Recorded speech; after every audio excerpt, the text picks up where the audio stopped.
Welcome back to my channel. Main scenes of എപ്പിസോഡ്സിലേക്ക് ഏവർക്കും സ്വാഗതം. ഇന്നത്തെ എപ്പിസോഡ് ഒരു അടിപൊളി എപ്പിസോഡാണ്. പാവ അശ്വിൻ പണികളിങ്ങനെ വാങ്ങിച്ചു കൂട്ടുന്ന ഒരു എപ്പിസോഡാണ്, ആരും മിസ്സാക്കല്. ഇന്നത്തെ എപ്പിസോഡിലൊരു സീനാണിത്. അപ്പോൾ ഇന്നലെ ആ ഒരു കൊച്ചു കുട്ടിയാണെങ്കിൽ അശ്വിൻ ഒരു ട്രെയിൻ നന്നാക്കാൻ കൊണ്ട് കൊടുക്കുന്നുണ്ടല്ലോ. അങ്ങനെ അശ്വിൻ ആ ട്രെയിൻ നന്നാക്കുന്നുണ്ട്. എന്നിട്ട് ആ കൊച്ചുകുട്ടി അങ്കിൾ എൻ്റെ കൂടെ വന്നതെന്ന് പറഞ്ഞ് കൈ പിടിച്ചുകൊണ്ട് പോകുന്നുണ്ടല്ലോ. അങ്ങനെ അശ്വിനെ കൊണ്ടുപോകുന്നത് സത്യം പറഞ്ഞാൽ പുറത്തേക്കാണ്. അവിടെ ആ കുട്ടിയുടെ ഈ ട്രെയിൻ നന്നാക്കിയത് പറഞ്ഞ് കുറേ പേര് അവരുടെ കുറേ സാധനങ്ങളുമായിട്ട് വന്നിട്ടുണ്ട്. കുറേ പൊട്ടിയതും പൊളിഞ്ഞതുമായിട്ടുള്ള കുറേ സാധനങ്ങളുമായിട്ട് വന്നിട്ടുണ്ട്. അങ്ങനെ ഈ കുട്ടിയാണെങ്കിൽ അശ്വിനെ കൊണ്ട് നിർത്തുമ്പോൾ അശ്വിൻ നോക്കുമ്പോൾ കുറേ ആൾക്കാർ കുറേ ആക്രികളുമായിട്ട് വന്ന് നിൽക്കുന്നു. എന്താ ഇവിടെ നടക്കുന്നത് എന്നുള്ള രീതി അശ്വിൻ നിൽക്കുന്നുണ്ട്. ആ സമയത്ത് അതിലൊരു ചേച്ചിയാണെങ്കിൽ ഈ കൊച്ചിൻ്റെ അടുത്ത് ചോദിക്കുന്നുണ്ട്, കിച്ചുമോനെ നിൻ്റെ സാധനം ശരിയാക്കി തന്നോ? അപ്പോഴത്തേക്ക് ഈ ചെറുക്കൻ പറയുന്നുണ്ട്, ആ അതേ ചേച്ചി ശരിയാക്കി തന്നു എന്ന് പറയുന്നുണ്ട്. ആ സമയത്താണ് ഈ ചേച്ചിമാരെല്ലാം കൂടെ പറയുന്നുണ്ട്, സാറേ എൻ്റെ ഈ സാധനങ്ങളും കൂടെ ഒന്ന് ശരിയാക്കി തരുമോ സാറേ എന്നൊക്കെ ചോദിക്കുന്നുണ്ട്. ആ സമയത്ത് അശ്വിനാണെങ്കിൽ അങ്ങ് ദേഷ്യം വരുവാണ്. ഒരു ചെറിയ ട്രെയിൻ നന്നാക്കിയെന്ന് പറഞ്ഞ് ഈ ലോകത്തുള്ള എല്ലാവരും കൂടെ എന്തിനാ ഇവിടെ എൻ്റെ അടുത്ത് കൊണ്ട് ഇതൊക്കെ നന്നാക്കാൻ വരുന്നത്? ഞാൻ എന്താ ഇവിടെ മെക്കാനിക്കൽ കട നടത്തുവാണോ എന്നുള്ള ചിന്തയാവുകയാണ് അശ്വിന്. പിന്നീട് ശ്രുതിയാണെങ്കിൽ പറയുന്നുണ്ട്, നിങ്ങളൊക്കെ ഇങ്ങനെ തിരക്ക് കൂട്ടാതെ അശ്വിൻ സാറ് എല്ലാവരുടെയും സാധനങ്ങൾ നന്നാക്കി തരും എന്ന് പറയുന്നുണ്ട്.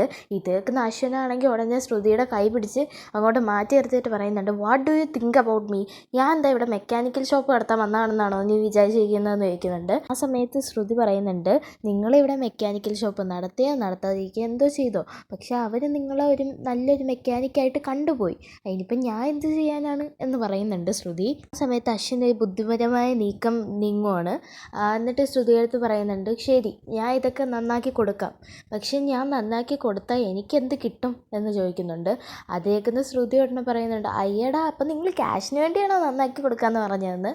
ആ സമയത്ത് അശ്വിൻ പറയുന്നുണ്ട്, അതിന് ക്യാഷിന് വേണ്ടിയാണെന്ന് ഞാൻ പറഞ്ഞില്ലല്ലോ, നോ, ഞാൻ പറഞ്ഞത് നിൻ്റെ ഭാഗത്ത് നിന്ന് എന്തെനിക്ക് കിട്ടുമെന്നാണ്.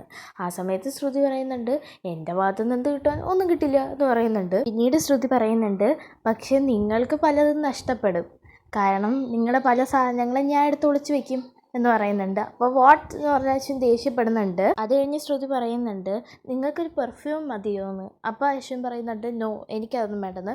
ആ സമയത്ത് ശ്രുതി പറയുന്നുണ്ട്, പിന്നെ എന്നാൽ കഴിയുന്ന എന്തെങ്കിലും ആണെങ്കിൽ ഞാൻ നിങ്ങൾക്ക് തരാം എന്ന് പറയുന്നുണ്ട്. ആ സമയത്ത് അശ്വിൻ പറയുന്നുണ്ട്, നിന്നെക്കൊണ്ട് മാത്രമേ ഇത് കഴിയത്തുള്ളൂ, നീ ഇത് തരുകയും വേണം എന്ന് പറയുന്നുണ്ട്. എന്നിട്ട് അശ്വിൻ ആ കാര്യം അങ്ങ് പറയുവാണ്. നാളത്തെ ദിവസം നമ്മൾ രണ്ടുപേരും എൻ്റെ വീട്ടിലേക്ക് പോകുന്നു, അത് നിനക്ക് സമ്മതമാണോ എന്ന് ചോദിക്കുന്നുണ്ട്. അപ്പോൾ ശ്രുതി 2 മിനിറ്റ് ഇങ്ങനെ ആലോചിക്കുന്നുണ്ട്. സത്യം പറഞ്ഞാൽ ശ്രുതിക്ക് ദേഷ്യം വരുന്നുണ്ട്. പിന്നെ ശ്രുതി, ശരി നാളെ നമുക്ക് പോകാൻ വീട്ടിലേക്കെന്ന് പറയുന്നുണ്ട് ശ്രുതി. അദ്ദേഹത്തിന് അശ്വിനാണെങ്കിൽ നേരെ ചെന്ന് ആ സാധനങ്ങളായി നിൽക്കുന്നവരുടെ അടുത്ത് പറയാം, ഞാൻ നിങ്ങൾക്ക് ശരിയാക്കി തരാം, ഓരോരുത്തരായിട്ട് വന്നോളൂ എന്ന് പറയുന്നുണ്ട്. അങ്ങനെ എല്ലാവരും ഇങ്ങനെ സാധനങ്ങളുമായിട്ട് വരുന്നുണ്ട് അകത്തേക്ക്, മീൻസ് ആ തിണ്ണയിലേക്ക് വരുന്നുണ്ട്. പിന്നീട് അശ്വിനാണെങ്കിൽ അങ്ങ് നന്നാക്കാനായിട്ട് അവിടെ ഇരിക്കുമായിരിക്കും ഈ ടൂൾസൊക്കെ ആയിട്ട്. ആ സമയത്ത് അതിലൊരാളാണെങ്കിൽ പറയുന്നുണ്ട്, സാറേ എനിക്ക് ജോലിക്ക് പോകാനുള്ളതാണ്, ഈ സ്പീക്കർ ഒന്ന് പെട്ടെന്ന് നന്നാക്കി തന്നിരുന്നെങ്കിൽ ഉപകാരമായിരുന്നു എന്ന് പറയുന്നുണ്ട്. ഇത് കേൾക്കുന്ന അശ്വിൻ സ്പീക്കറിൽ നിന്ന് അങ്ങ് തുടങ്ങുവാണ്. അങ്ങനെ ആ സ്പീക്കർ അങ്ങ് നന്നാക്കുന്നുണ്ട്. ആ സമയത്ത് പെട്ടെന്ന് തന്നെ ആ സ്പീക്കർ അങ്ങ് നന്നാവുന്നുണ്ട് കേട്ടോ, അതിൻ്റെ പ്രശ്നങ്ങളൊക്കെ അങ്ങ് മാറുന്നുണ്ട്. ഇത് കാണുന്ന ആ ചേച്ചിക്കാണെങ്കിൽ വളരെ സന്തോഷമാവുന്നുണ്ട്. പെട്ടെന്ന് അതിനൊരു പാട്ടിങ്ങി വരുവാണ്. അപ്പോൾ അശ്വിൻ ഒന്ന് ഞെട്ടിപ്പോകുന്നുണ്ട് കേട്ടോ. പിന്നീടാണെങ്കിൽ ഈ സ്പീക്കറിൻ്റെ ഒച്ച കേട്ടാണെങ്കിൽ അങ്ങോട്ട് അമ്മയൊക്കെ വരുന്നുണ്ട്. ആ സമയത്ത് അമ്മായി ചോദിക്കുന്നുണ്ട്, ഇവിടെ എന്താ നടക്കുന്നത്, ഇവിടെ എന്താ മോനെ, ഇതൊക്കെ എന്താ എന്നൊക്കെ ചോദിക്കുന്നുണ്ട്. ആ സമയത്ത് അശ്വിനാണെങ്കിൽ ഒന്നും മിണ്ടുന്നില്ല. ഈ സമയത്ത് അവിടെ നിൽക്കുന്ന ഒരു സ്ത്രീ പറയുന്നുണ്ട്, നിങ്ങളുടെ മരുമകനാണെങ്കിൽ സാധാരണ മനുഷ്യനൊന്നും അല്ല, ഒരു ദൈവമാണ്, കാരണം ആ സ്പീക്കർ എത്ര പെട്ടെന്ന് അയാൾ നന്നാക്കിയത്, അതുകൊണ്ട് തന്നെ വലിയ മനുഷ്യനാണ് അയാൾ എന്ന് പറയുന്നുണ്ട്. ആ സമയത്താണെങ്കിൽ ഉടനെ നമ്മുടെ അമ്മായി പറയുന്നുണ്ട്, നിങ്ങൾക്ക് വേറെ ഒരു ജോലിയില്ലേ, നാണമില്ലേ, ഇത്രയും പണക്കാരനായ അശ്വിമോൻ്റെ അടുത്തേക്ക് ഇതൊക്കെ നന്നാക്കാനായിട്ട് കൊണ്ടുവരുന്നത് മോശം തന്നെ എന്ന് പറയുന്നുണ്ട്. ആ സമയത്താണെങ്കിൽ മറ്റേ സ്ത്രീ പറയുന്നുണ്ട്, എത്ര വലിയ ആളാണെങ്കിലും താഴെ തട്ടിൽ നിന്ന് കാര്യങ്ങൾ ചെയ്താൽ മാത്രമേ ദൈവത്തിൻ്റെ അനുഗ്രഹം കിട്ടത്തുള്ളൂ, അങ്ങനെയുള്ള ഒരാളുടെ അടുത്തേക്ക് വരുന്നതിന് എന്തിനാണ് നാണിക്കുന്നതെന്ന് ചോദിക്കുന്നുണ്ട്. ആ സമയത്താണെങ്കിൽ നമ്മുടെ അമ്മായി പറയുന്നുണ്ട്, നിങ്ങളുടെ വേദാന്തം ഒന്നും എനിക്ക് കേൾക്കണ്ട, എല്ലാവരും ഇതൊക്കെ എടുത്തുകൊണ്ട് പൊക്കേന്ന് പറയുന്നുണ്ട്. അങ്ങനെ എല്ലാവരും പറഞ്ഞു വിടുന്നുണ്ട് അമ്മായി. ശേഷം അമ്മായി പറയുന്നുണ്ട്, എന്നാലും മോൻ ഇതൊക്കെ എന്തിനാ ചെയ്യാൻ പോയത്? ഞാൻ അറിഞ്ഞിരുന്നെങ്കിൽ ഇതിനൊന്നും സമ്മതിക്കില്ല എന്നൊന്നും പറയുന്നുണ്ട്.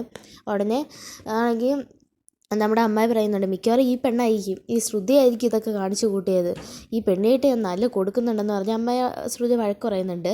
ആ സമയത്താണ് അശ്വിൻ പറയുന്നുണ്ട്, അത് കുഴപ്പമില്ല അമ്മായി എന്ന് പറഞ്ഞാൽ അശ്വിൻ കയറി പോകുന്നുണ്ട്. പിന്നീട് ശ്രുതിയെ ചെവിക്കൊക്കെ അമ്മായി പിടിക്കുന്നുണ്ട്. പിന്നീട് കാണിക്കുന്ന മറ്റൊരു സീനാണ്. ആ സീനിലാണെങ്കിൽ നമ്മുടെ അശ്വിൻ അവിടെ സംസാരിച്ചുകൊണ്ടിരിക്കുന്ന സമയത്ത് അമ്മായി തെറ്റിദ്ധരിക്കുന്നുണ്ട്. അതിനുശേഷം അശ്വിൻ ആണെങ്കിൽ അവിടെ നിന്ന് ഇറങ്ങി പുറത്തോട്ട് നിന്ന് സംസാരിക്കുന്നുണ്ട്. ആ സമയത്ത് അശ്വിൻ ഇങ്ങനെ നടന്നാണ് സംസാരിക്കുന്നത്. ആ സമയത്ത് അവിടെ ഒരു ചാണകം ഇങ്ങനെ കിടപ്പുണ്ടായിരിക്കും. ആ സമയത്താണെങ്കിൽ അശ്വിൻ അത് തെന്നി അടിച്ചങ്ങ് വീഴുന്നുണ്ട്. ആ വീഴ്ചയിൽ അശ്വിൻ നല്ല രീതിയിൽ വേദന എടുക്കുന്നുണ്ട് വീഴുന്നതിൽ. അത് കണ്ട് അമ്മായിയും ശ്രുതിയൊക്കെ ഓടി വരുന്നുണ്ട്. എന്നിട്ട് അശ്വിനെ പിടിച്ച് എണീപ്പിക്കുന്നുണ്ട്. എന്നിട്ട് എണീപ്പിച്ചതിന് ശേഷം ആണെങ്കിൽ നമ്മുടെ അമ്മായി പറയുന്നുണ്ട്, ഇത് മിക്കവാറും ആ ഹിന്ദുവിൻ്റെ കള്ളിപ്പശു ചെയ്തത് തന്നെയായിരിക്കും. അതാണെങ്കിൽ ഇവിടെ വന്ന് വൈക്കോലും പുല്ലും ഒക്കെ തിന്നിട്ട് ഇവിടെ ഇങ്ങനെയൊക്കെ ഓരോ പണി പറ്റിച്ചിട്ട് അങ്ങ് പോവും എന്ന് പറയുന്നുണ്ട്. ഇതൊക്കെ കേൾക്കുന്ന അശ്വിനാണെങ്കിൽ അങ്ങ് ദേഷ്യം വരുന്നുണ്ട്. എന്നാൽ നടുവേദന എടുത്തിട്ട് തടവിക്കൊണ്ട് നിൽക്കും അശ്വിൻ. പിന്നീടാണെങ്കിൽ ശ്രുതി ഇങ്ങനെ അശ്വിനെ കളിയാക്കുന്നുണ്ട്. ശേഷം ശ്രുതിയാണെങ്കിൽ കളിയാക്കുന്ന കാണുമ്പോൾ ഉടനെ അമ്മായി പറയുന്നുണ്ട്, എടി ആ വെള്ളം എടുത്ത് അശ്വിന് കഴുകി കൊടുക്കുമെന്ന് പറയുന്നുണ്ട്. അങ്ങനെ ശ്രുതിയാണെങ്കിൽ ഹോസ്റ്റലിൽ വെള്ളം എടുത്ത് അശ്വിൻ്റെ അടുത്തേക്ക് വരുന്നുണ്ട്. എന്നിട്ട് അശ്വിൻ്റെ ഇയർപോഡ്സൊക്കെ അമ്മയുടെ കയ്യിൽ കൊടുത്തിട്ട് പറയുന്നുണ്ട്, അമ്മ ഇതും കൊണ്ട് പൊക്കോ, ഞാൻ ഒരു വാട്ടർ സർവീസ് തിരിച്ചു വരാമെന്ന് പറഞ്ഞ് അശ്വിനെ വെള്ളത്തെ അടിച്ചടിച്ച് കുളിപ്പിക്കുകയാണ് ശ്രുതി. ആ ശ്രുതിയുടെ കുളിപ്പിക്കൽ കണ്ട് അശ്വിന് സഹിക്കാൻ വയ്യാതെ അശ്വിൻ അവിടെ നിൽക്കുന്നുണ്ട്. വീഡിയോ ഇഷ്ടപ്പെട്ടാൽ ലൈക്ക് ചെയ്യുക, ഷെയർ ചെയ്യുക, സബ്സ്ക്രൈബ് ചെയ്യുക. Thank you.